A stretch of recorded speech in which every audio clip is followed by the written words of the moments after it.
Hi friends, good evening. स्वागत है आप सभी का हमारे YouTube channel PSC by Keshav sir में।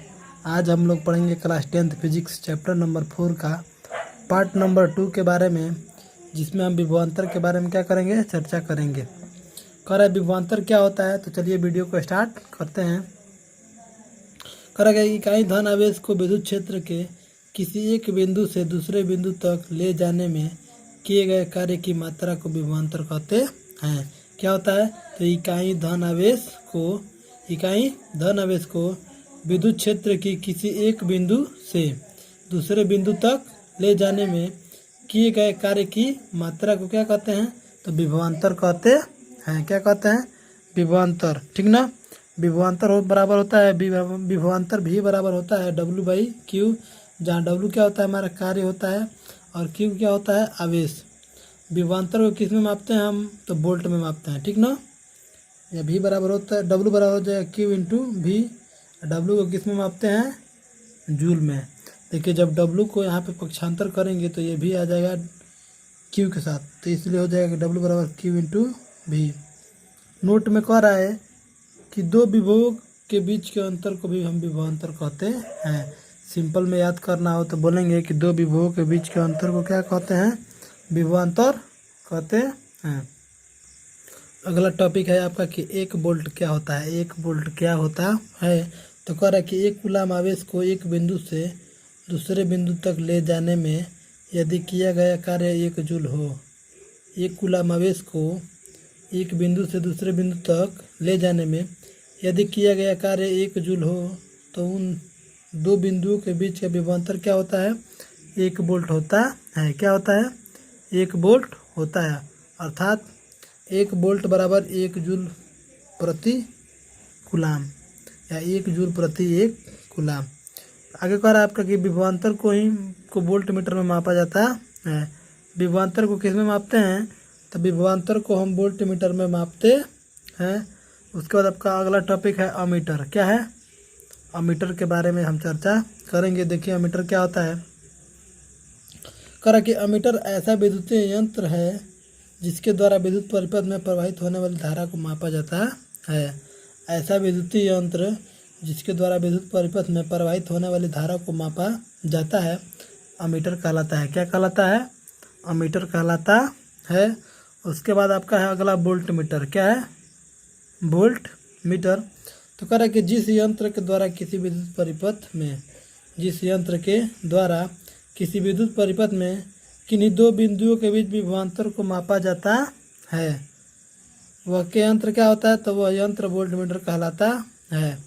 अमीटर क्या करता है, तो अमीटर किसी विद्युत परिपथ में धारा को मापता है, जबकि जो वोल्ट मीटर होता है वो क्या करता है, तो वोल्ट मीटर किसी विद्युत परिपथ में किन्हीं दो बिंदुओं के बीच के विभवांतर को क्या करता है, मापता है। या करके देखिए, कह कि वोल्ट मीटर एक ऐसा उपकरण है जिसकी सहायता से किन्हीं दो बिंदुओं के बीच विभवांतर को मापा जाता है। क्या कहता है, तो वोल्ट मीटर की सहायता से किन्हीं दो बिंदुओं के बीच विभवांतर को मापते हैं। हाय फ्रेंड्स, अब हम पढ़ेंगे वोल्ट मीटर तथा अमीटर में अंतर क्या होता है। देखिए अमीटर तथा वोल्ट मीटर में अंतर। कह रहा कि अमीटर और वोल्ट मीटर, एक तरफ हमारा हो जाएगा एमीटर और दूसरा तरफ क्या हो जाएगा, वोल्ट मीटर।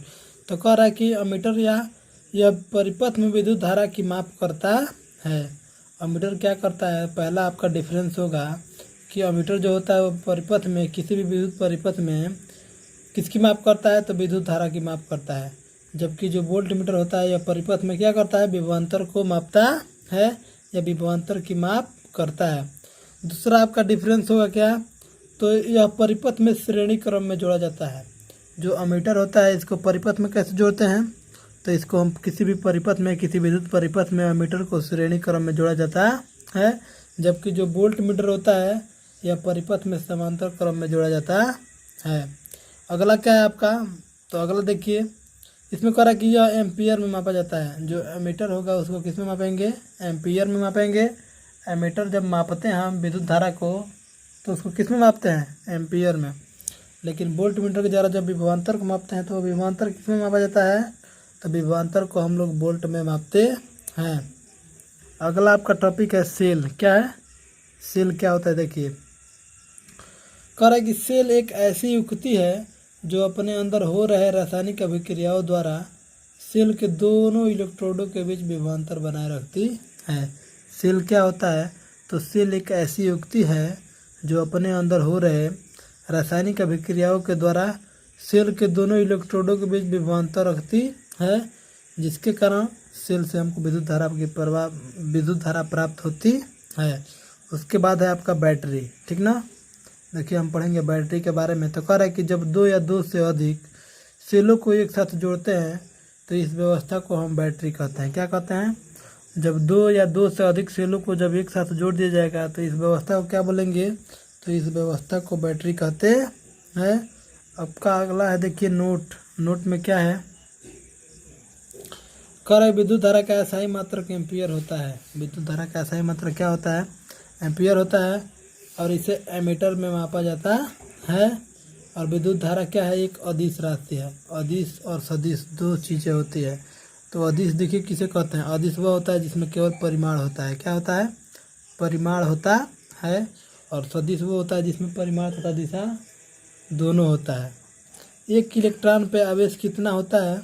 तो देखिए जब एक इलेक्ट्रॉन पे आवेश की बात करें तो एक इलेक्ट्रॉन पे जो आपका आवेश होता है वो माइनस का 1.6 इंटू 10⁻⁻20 होता है। 20 नहीं, माइनस क्या बोलते हैं इसको?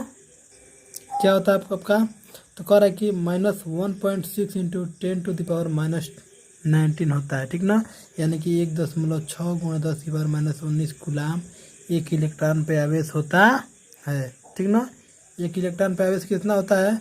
तो माइनस का 1.6 × 10⁻⁻19 कूलाम। वही पूछते हैं कि एक प्रोटॉन पे कितना आवेश होता है? तो ये जब प्रोटॉन की बात करेंगे तो ये माइनस हट जाएगा, तो वो हो जाएगा 1.6 × 10⁻⁻19 कूलाम। चूँकि हम आपको पिछले वीडियो में बताए हैं कि इलेक्ट्रॉन तथा प्रोटॉन दोनों पे आवेश क्या होता है? समान होता है। क्या होता है? आवेश समान होता है, लेकिन आवेश की जो प्रकृति होती है वो क्या होती है? भिन्न भिन्न होती है। यानी कि इलेक्ट्रॉन पे ऋण आवेश होता है, जबकि प्रोटॉन पे क्या होता है? तब प्रोटॉन पे आपका धन आवेश होता है। अब हम बात करेंगे दिष्ट धारा के बारे में। क्या बात करेंगे? दिष्ट धारा, डीसी यानी कि डायरेक्ट करंट। कह रहा है किसी विद्युत परिपथ में यदि धारा हमेशा एक ही दिशा में प्रवाहित होती है तो ऐसी धारा दिष्ट धारा कहलाती है। किसी विद्युत परिपथ में, ठीक ना, विद्युत परिपथ में यदि जो धारा होती है वो हमेशा क्या हो? तो एक ही दिशा में प्रवाहित हो रही हो, ठीक ना। तो ऐसी धारा को हम क्या बोलेंगे? तो ऐसी धारा दिष्ट धारा कहलाती है, और इसे संक्षेप में डीसी कहते हैं। डीसी का मतलब डायरेक्ट करंट। उसके बाद आपका प्रत्यावर्ती धारा। क्या है? प्रत्यावर्ती धारा। तो कह रहा है कि ऐसी धारा जो एक निश्चित समय अंतराल में अपने पथ को बार बार दोहराती है। देखिए दिष्ट धारा आपका क्या होता है? तो दिष्ट धारा जो हमको बैटरी के द्वारा प्राप्त होता है उसको हम दिष्ट धारा बोलते हैं। और प्रत्यावर्ती धारा का देखिए कि ऐसी धारा जो एक निश्चित समय अंतराल में, यानी कि एक निश्चित समय के बाद अपने पथ को बार बार दोहराती है, तो इसे हम क्या कहते हैं? प्रत्यावर्ती धारा कहते हैं। और इसे संक्षेप में हम एसी कहते हैं। एसी धारा भी कहते हैं। एसी धारा का मतलब अल्टरनेटिव करंट, ठीक ना। एसी का मतलब क्या हो जाएगा? Alternative current. आज की वीडियो में बस इतना ही। बाकी हम अगले वीडियो के बारे में चर्चा करेंगे। Thank you very much.